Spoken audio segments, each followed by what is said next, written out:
ok yes ថ្ងៃនេះយើងមកមើលសារបែបខ្លីៗយើងក៏មកមើលពីអារម្មណ៍របស់គេដែរតែយើងក៏ចង់ដឹងដែរថាអារម្មណ៍របស់គេបែបណាពេលនេះហើយគេមានបាននឹកគិតដល់អ្នកទាំងអស់គ្នាទេអញ្ចឹងសាររបស់យើងគឺលេងនេះរាល់ដងគឺនេះជាសារសម្រាប់អ្នកទាំងអស់គ្នាហើយនេះគឺជាសារសម្រាប់គេមុននឹងយើងទៅមើលពីគេយើងមើលពីអ្នកទាំងអស់គ្នាសិនមុននឹងយើងដឹងថាអារម្មណ៍គេបែបណាគឺយើងមកមើលពីអារម្មណ៍អ្នកទាំងអស់គ្នាសិនតែអ្នកទាំងអស់គ្នាពេលនេះបែបណាអ្នកមើលរបស់ខ្ញុំពេលនេះបែបណាបើសិនអ្នកនរគ្នាមើលឲ្យត្រូវជាមួយអារម្មណ៍អ្នកនរគ្នាភាគច្រើនគឺអាចនឹងត្រូវនឹងអារម្មណ៍របស់គេក៏អាចនឹងត្រូវដែរ Yeah Universe គឺបង្ហាញពីអារម្មណ៍អ្នកមើលរបស់ខ្ញុំតិចណា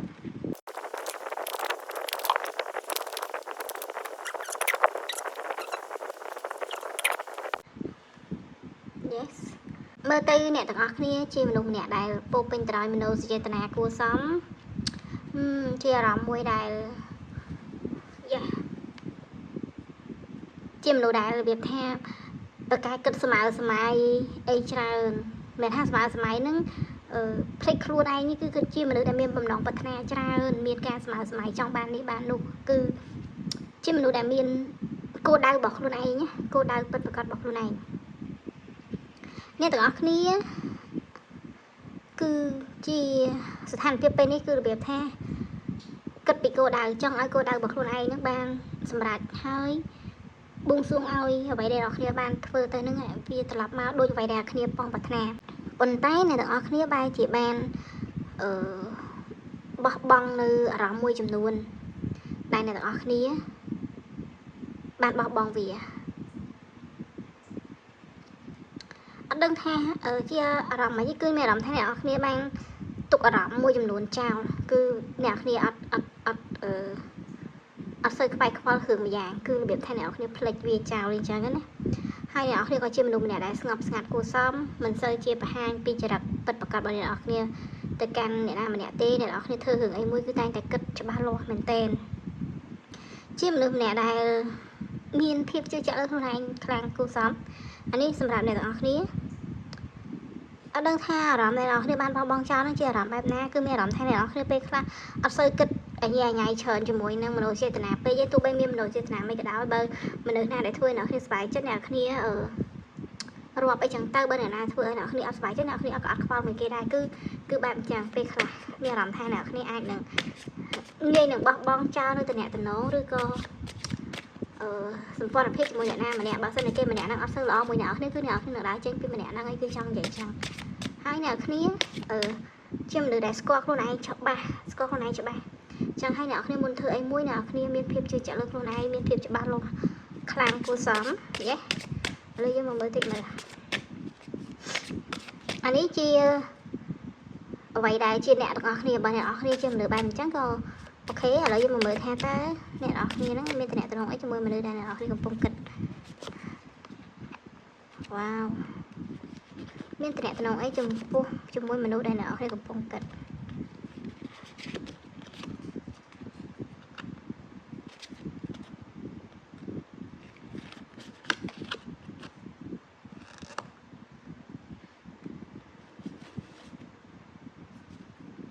មានតំណែងអីចំពោះមនុស្សដែលអ្នកនរគ្នាកំពុងគិតអញមើលឃើញថាអ្នកទាំងអស់គ្នាហើយនឹងមនុស្សដែលអ្នកនរគ្នាកំពុងគិតហ្នឹងគឺមានតំណែងជាមួយគ្នាច្រើនគួរសមអ្នកទាំងអស់គ្នាអាចនិយាយបានថាជាមនុស្សដែលជាទីស្រឡាញ់របស់គេឬក៏ជាមនុស្សដែលបើមិនមែនជាទីស្រឡាញ់របស់គេគឺជាអ្នកទាំងអស់គ្នាហ្នឹងគេហ្នឹងជាមនុស្សដែលអ្នកនរគ្នាស្រឡាញ់គឺបែបអញ្ចឹងមើលទៅគឺ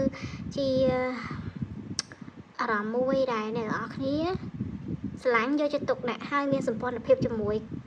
ម្នាក់ហ្នឹងរៀងខ្លាំងមែនតើគឺធ្វើអីគិតច្រើនចំពោះម្នាក់ហ្នឹងមិនងាយនឹងដកចិត្តពីម្នាក់ហ្នឹងឯងដោយសារតែអ្នកនរគ្នាចាត់ទុកគេជាមនុស្សដែលសំខាន់ពេលខ្លះអ្នកនរគ្នាមានតំណែងរបស់អ្នកនរគ្នាហើយម្នាក់ហ្នឹងគឺរបៀបថា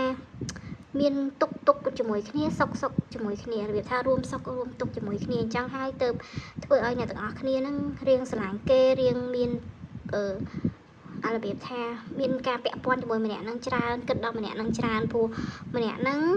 ទោះមានទុកមានសោកអីប៉ុន្មានក៏អត់ដែលនិយាយរំលើកឬក៏មានរឿងអីដែរបន្ទោសអ្នកនរអគ្នាអត់ទេហើយបើអ្នកនរអគ្នាជោគជ័យគេក៏រីករាយជាមួយអ្នកនរអគ្នាអានេះជាសម្ព័ន្ធភាពឬក៏តំណែងរវាងអ្នកទាំងអស់គ្នានិងមនុស្សដែលអ្នកទាំងអស់គ្នាកំពុងគិតអញ្ចឹងបើសិនជាអ្នកទាំងអស់គ្នាមានប្រមាណចំណុចនៅក្នុងចំណុចនេះគឺអាចនិយាយបានថានេះជាវីដេអូអ្នកទាំងអស់គ្នាអញ្ចឹងយើងមកបន្តមើលពីគេបើសិនអ្នកនរថាទេអត់មានកន្លែងណាត្រូវអាហ្នឹងមិនមែនជាអ្នកនរគ្នាទេគឺបញ្ជាក់ឲ្យច្បាស់ម្ដងទៀតគឺអាចនិយាយថាតំណែងហ្នឹងគឺបែបអញ្ចឹងដូចខ្ញុំនិយាយមកមុនហ្នឹងអញ្ចឹងអ្នកគ្នាយល់ថាជាអ្នកគ្នាឬអត់អានេះអ្នកគ្នាមើលខ្លួនឯងមានតែអ្នកគ្នាទេដែលដឹងពីខ្លួនឯងអូខេយ៉ាឥឡូវយើងបន្តមើលពីគេតើអារម្មណ៍ម្នាក់ហ្នឹងបែបណាចំពោះអ្នកទាំងអស់គ្នាគេមាននឹកគិតដល់អ្នកទាំងអស់គ្នាទេ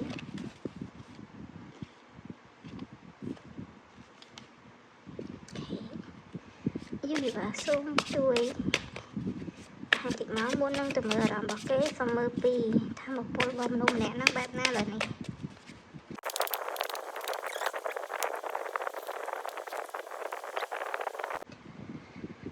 ថាពលម្នាក់ហ្នឹងបែបណាឡើយនេះម្នាក់ហ្នឹងមើលទៅកំពុងស្ថិតនៅក្នុងភាពរីករាយគួរសមហើយក៏កំពុងតែគិតមើលថាត្រូវទៅផ្លូវណាគួរតែបន្តទៅរកការងារឬក៏មុខរបរឬក៏អ្វីដែលនឹងថឹងបន្តឬក៏ផ្លូវទៅរកក្តីស្រឡាញ់វាមានអារម្មណ៍ថាគេនឹងចង់ចូលមករកហើយជាអាចនឹងចូលមករកអ្នកទាំងអស់គ្នាភាគច្រើនប៉ុន្តែមើលទៅវាអត់ដឹងថាបញ្ជាក់ថាមកមួយរកអ្នកនរគ្នាឬរបៀបថាចង់ទៅរកមនុស្សដែលគេស្រឡាញ់ទី1ទី2គឺគេមានថាប្រពន្ធមួយថាអត់ទៅណានៅកន្លែងហ្នឹងនៅហ្នឹងធ្វើការរកស៊ីឬក៏របៀបថាស្ងៀមស្ងាត់អត់និយាយអីហើយរងហើយគឺថាប្រពន្ធម្នាក់ហ្នឹងគឺមិនសូវជាពិបាកចិត្តអីខ្លាំងទេគេក៏មានភាពរីករាយសម្រាប់គេដែរគេមានមិត្តភ័ក្តិគេមានអ្នកដែលយល់ចិត្តអ្នកអាចនិយាយគ្នាបានប៉ុន្តែនៅក្នុងខ្លួនរបស់គេពិបាកហ្នឹងមិនមែនពិបាកចិត្តខ្លាំងរហូតឈឺចាប់ទ្រាំអត់បាននេះគ្រាន់តែថាជាមនុស្សដែលរៀងសុញគំនិតអត់សូវគិតច្រើនទេតែពិតគិតច្រើនជាមនុស្សគិតច្រើនប៉ុន្តែមិនងាយនឹងគិតច្បាស់លាស់ថាទៅណាគឺគិតច្រើនគិតយូរហើយចង់ឲ្យច្បាស់លាស់បំផុតទើបសម្រេចចិត្តអញ្ចឹងថាមពលរបស់គេគឺជាថាមពលនៅស្ងៀមឥឡូវហ្នឹងទោះបីថាគេនឹងធ្វើសកម្មភាពអីមួយគ្រាន់តែជាសកម្មភាពថានឹងធ្វើប៉ុន្តែអត់ទាន់ធ្វើទេគឺកំពុងតែនៅស្ងៀមគិតតែក៏មានភាពរីករាយជាមួយនឹងមិត្តភ័ក្តិអីគួរសមដែរហ៎អូខេឥឡូវយើងមកមើលថាតើបើថាពួកគេបែបណាតើគេគិតបែបណាចំពោះអ្នកទាំងអស់គ្នាតើម្នាក់ហ្នឹងគេគិតបែបណាចំពោះអ្នកទាំងអស់គ្នា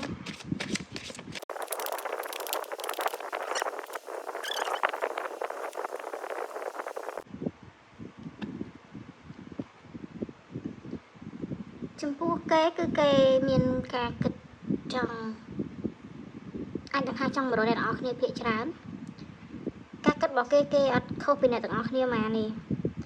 បើអ្នកទាំងអស់គ្នាជោគជ័យគេនឹងរីករាយជាមួយបើអ្នកទាំងអស់គ្នាពិបាកចិត្តគេក៏ពិបាកចិត្តជាមួយគឺបែបអញ្ចឹងគឺអាចនិយាយបានថាជាអារម្មណ៍ការគិតមួយរួមសុខរួមទុក្ខដូចអ្នកទាំងអស់គ្នាយល់ថាគេនឹងរួមសុខរួមទុក្ខដូចគ្នានៅពេលដែលអ្នកទាំងអស់គ្នាមានភាពរីករាយមានភាពជោគជ័យគេនឹងតែមានអារម្មណ៍ថាត្រេកអរមួយអ្នកទាំងអស់គ្នាដោយស្មោះត្រង់ដោយរបៀបថាដោយពេញចិត្តណារីករាយជាមួយតែនៅពេលអ្នកគ្នាកាត់ទុកការគិតរបស់គេក៏គេកាត់ទុកទៅជាមួយគេក៏សេតទៅតាមអ្នកទាំងអស់គ្នាដែរតែមនុស្សម្នាក់ហ្នឹងរបៀបថាអត់សូវមានចំនួនចិត្តលើមនោសញ្ចេតនាហ្មងទេភាគច្រើនគឺតែងតែអត់ចង់ភ្ជាប់ខ្លួនឯងជាមួយនឹងមនោចេតនាឬក៏អីញញ៉ៃច្រើនភាគច្រើនត្រូវកាត់ចិត្តគឺកាត់ដូចគ្នាគឺរបៀបដូចនិយាយទៅចរិតគេអត់ខុសពីអ្នកទាំងអស់គ្នាគឺចរិតភាគច្រើនដូចគ្នាច្រើនមួយអ្នកទាំងអស់គ្នាហើយមនុស្សម្នាក់ហ្នឹងខុសត្រង់ថារៀងចិត្តក្តៅជាងអ្នកទាំងអស់គ្នាហើយក៏ចិត្តគេក៏នឹងថឹងគួរសមប៉ុន្តែចិត្តក្តៅចិត្តរឹងហ្នឹងគឺមានមិនងាយចោះចាញ់គឺ ego ខ្ពស់គួរសមតែក៏ជាមនុស្សដែលរីករាយហើយធ្វើឲ្យអ្នកនរគ្នារីករាយជាមួយគេហ្នឹងក៏ច្រើនដែរគឺជាមនុស្សបែប គិតអីសបាយអញ្ចឹងណាតែបើសិនជាឲ្យគិតឲ្យច្បាស់លាស់ពេលខ្លះម៉ាត់ណាគឺម៉ាត់ហ្នឹងគឺរបៀបអញ្ចឹងបើសួរថាម្នាក់ហ្នឹងគេគិតបែបណាចំពោះអ្នកទាំងអស់គ្នាម្នាក់ហ្នឹងស្ទើរតែគិតស្តៀងដូចអ្នកគ្នាអញ្ចឹងរួមសុខរួមទុក្ខអ្នកគ្នាការទុក្ខគេការទុក្ខអ្នកគ្នារីករាយគេរីករាយភាគច្រើនគឺអញ្ចឹងប៉ុន្តែគេគិតថាគេអត់ចង់អ្នកទាំងអស់គ្នានៅជាមួយគេគឺគេអាចនឹងលែងដៃអ្នកគ្នាទៅពេលណាក៏បានដែរចិត្តបានណាសូមបញ្ជាក់ទៀតមើលថាតើគេគិតបែបណាចំពោះអ្នកមើលបងខ្ញុំ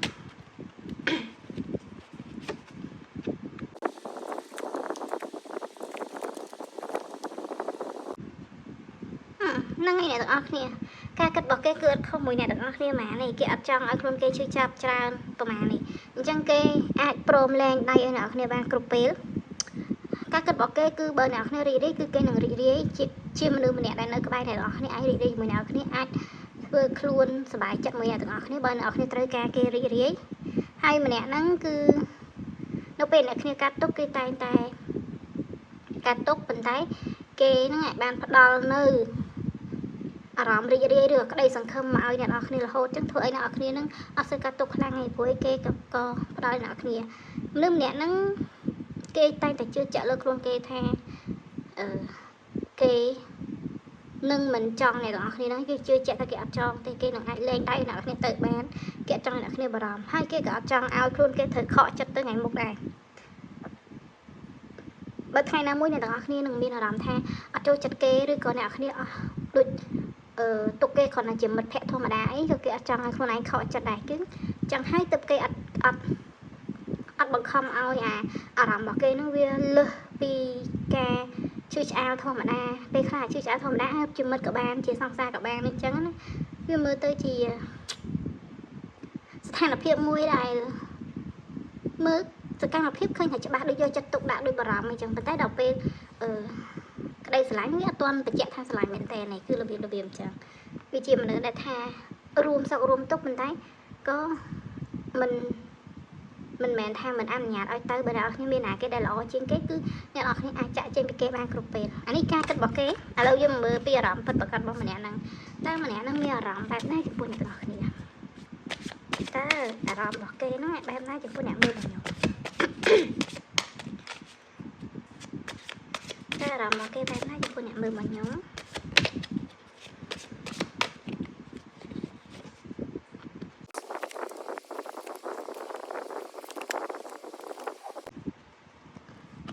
Yes អារម្មណ៍គេបែបណាអារម្មណ៍ម្នាក់ហ្នឹងបើនិយាយទៅថាឲ្យជាគូគឺមិនទាន់ទេគេអារម្មណ៍របស់គេគិតថាអ្នកនរគ្នាដូចជាមិត្តភក្តិជិតស្និទ្ធរបស់គេអញ្ចឹងអ្នកនរគ្នាជាមនុស្សម្នាក់ដែលយល់ពីគេខ្លាំងអញ្ចឹងគេគិតអញ្ចឹងគេគិតថាអ្នកនរគ្នាហើយនឹងគេហ្នឹងគឺគេមានអារម្មណ៍ថាអ្នកនរគ្នាជិតស្និទ្ធមួយគេខ្លាំងណាតែមិនមែនជាស្នេហាអ្នកគ្នាយល់អត់ខ្ញុំក៏អត់យល់ទេខ្ញុំមានអារម្មណ៍ថាចេះចិត្តស្និទ្ធតើជាមួយគ្នាទៅជាមួយគ្នាទៅណាជាមួយគ្នាឬក៏យកចិត្តទុកដាក់មួយគ្នាគ្រប់រឿងប៉ុន្តែមិនមែនជាស្នេហា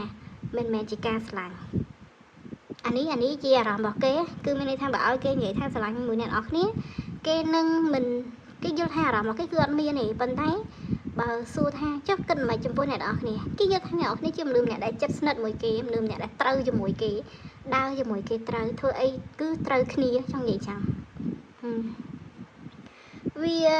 អញនិយាយបានថាហេតុអីបានគេមិនហ៊ានឲ្យអារម្មណ៍ហ្នឹងវាហេតុអីក៏គេមិនបង្ហាញអារម្មណ៍របស់គេហ្នឹងឲ្យពិតអារម្មណ៍របស់ម្នាក់ហ្នឹងគឺអញ្ចឹងគឺមានអារម្មណ៍ល្អមួយអ្នកគ្នាប៉ុន្តែមិនមែនជាក្តីស្រឡាញ់គឺដោយសារតែម្នាក់ហ្នឹងគឺគាត់បានហាមប្រានអារម្មណ៍ខ្លួនឯងហ្នឹងជាប់អីគឺគាត់ដឹងថាវាពិបាកក្នុងការដែលមានអារម្មណ៍ទៅចងភ្ជាប់ជាមួយអ្នកណាម្នាក់ខ្លាំងស្រឡាញ់គេខ្លាំងគឺនឹងពិបាកនឹងធ្វើឲ្យជីវិតរបស់គាត់ដើរទៅមុខវាពិបាកទោះបីជាមើលឃើញថាវាអាចរឹងមាំវាអាចល្អក៏ដោយបើសិនជាស្រឡាញ់គ្នាទៅវាអាចរឹងមាំឬក៏ម្នាក់ហ្នឹងអត់ព្រមទទួលទេសុខចិត្តថានៅបែបអញ្ចឹងវាល្អជាងបើសិនជាអត់មានរឿងអីនៅតែជាមនុស្សដែលស្និទ្ធស្នាលមួយគ្នាអញ្ចឹងតែបើឈ្លោះគ្នាក៏មិនដល់ថ្នាក់បែកបាក់គ្នាដែរដោយសារតែវាមិនមែនជាស្នេហាពេញ 100% ព្រោះបើសិនជាស្នេហាបើសិនជាឈ្លោះគ្នាអាចនឹងលែងមានតំណងអីមួយគ្នាទៀតយ៉ាអញ្ចឹងហើយទៅម្នាក់ហ្នឹងគិតច្រើនខ្វាយខ្វល់ច្រើន បារម្ភច្រើនពីតំណែងរវាងអ្នកទាំងអស់គ្នាហើយនឹងគេតែសួរថាអារម្មណ៍គេហ្នឹងគេចង់ឲ្យលើសពីមិត្តភ័ក្តិលើសពីមនុស្សម្នាក់ដែលចិត្តស្និទ្ធឬក៏ត្រូវគ្នានឹងអត់គេអត់ចង់ឲ្យលើសទេដោយសារគេខ្លាចថាវាទៅអត់រួចទី1វាគេអាចគិតថាពិបាកសម្រាប់គេតែនិយាយមែនគឺម្នាក់ហ្នឹងគេមើលឃើញថាអ្នកនរគ្នាហើយគេនឹងត្រូវគ្នាអត់យល់ទេត្រូវគ្នាតែមិនមែនជាស្នេហាចង់និយាយចឹងសុំមើលតិចមើលតើអារម្មណ៍គេបែបណាចំពោះអ្នកមើលរបស់ខ្ញុំមិនចេញមកធូរម្ដងហើយគឺចង់មិនទៅលើសុំថៃតិចសិនណា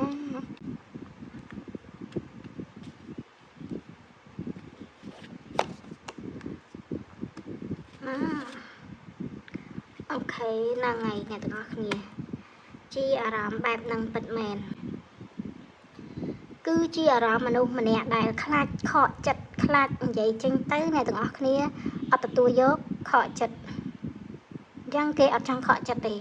គេត្រូវគិតឲ្យច្រើនមែនតើថាមុននឹងធ្វើអីមុននឹងនិយាយអីមុននឹងបង្ហាញឲ្យអ្នកគ្នាដឹងថាអារម្មណ៍គេមិនហ្នឹងគឺ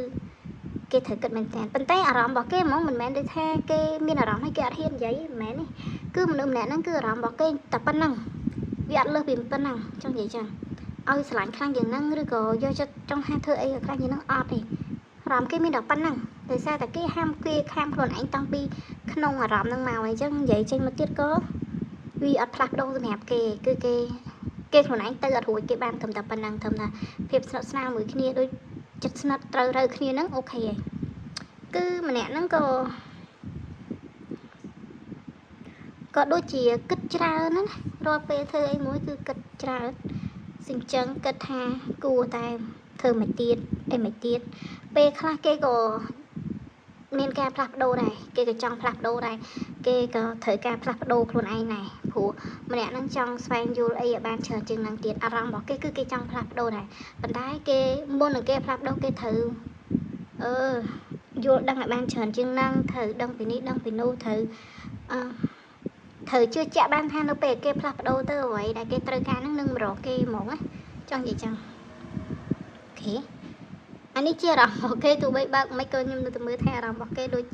មានតែប៉ុណ្្នឹងទេអ្នកនរគ្នាវាអត់មានជាអារម្មណ៍មួយដែលជ្រាវជ្រៅណាស់ណាទេមនោចេតនាសម្រាប់អ្នកទាំងអស់គ្នាគឺរបៀបដូចមនុស្សមិត្តភ័ក្តិចឹងដូចរបៀបមិត្តភ័ក្តិចិត្តស្និទ្ធចឹងណាអូខេឥឡូវយើងមកមើលថាតើមនុស្សម្នាក់ហ្នឹងនឹកដល់អ្នកទាំងអស់គ្នាទេឥឡូវហ្នឹងតាមមនុស្សម្នាក់ហ្នឹងគេមាននឹកដល់អ្នកទាំងអស់គ្នាទេ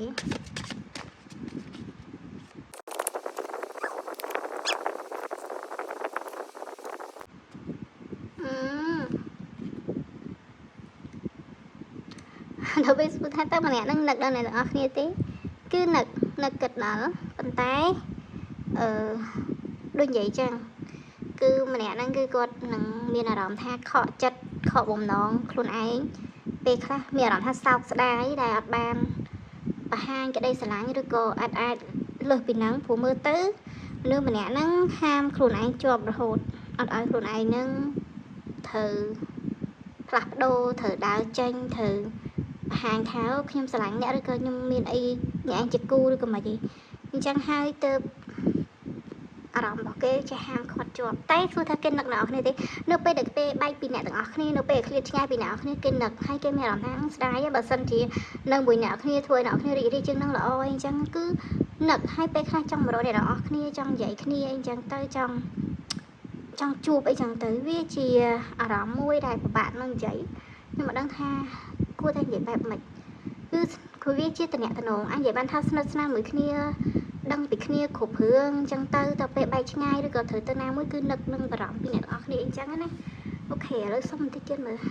តើគេនឹកដល់អ្នកទាំងអស់គ្នាទេនិយាយទៅមើលទៅឃើញនឹកអីប៉ុន្តែគេនឹកនឹងគេចង់និយាយមិនហេតុអីគេនឹក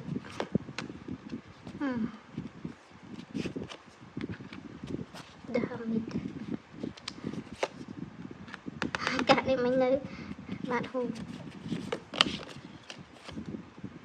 yes yeah អូគឺជាអារម្មណ៍ដែលនឹកគិតអ្នកទាំងអស់គ្នាខ្លាំងប៉ុន្តែគេពិបាកសម្រាប់គេអញ្ចឹងគេត្រូវធ្វើឲ្យព្យាបាលខ្លួនឯងឲ្យនៅក្នុងភាពស្ងប់ អត់ចង់អារម្មណ៍ខ្លួនឯងហ្នឹងវាញ៉ាញ៉ៃក្នុងការនឹកទេ